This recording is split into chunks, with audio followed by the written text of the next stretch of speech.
ఒక్క సెకండ్ తన గురించి ఆలోచించిన టైం వేస్ట్ చేసుకోను. నా కోపం జాన్వి ఒక్కదాని మీద కాదు,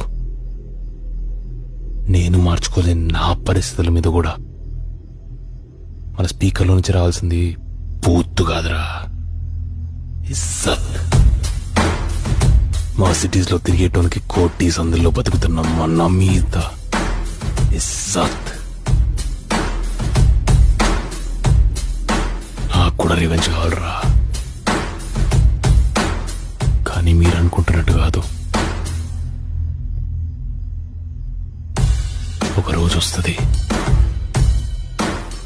వద్దనుకున్నా కనపడతా, చెవులు మూసుకున్నా వినపడతా. అప్పుడెప్పుడు ఆపలేడు. అప్పటి వరకు బతికున్నట్టు కూడా ఎవ్వరికి తెలియకూడదు.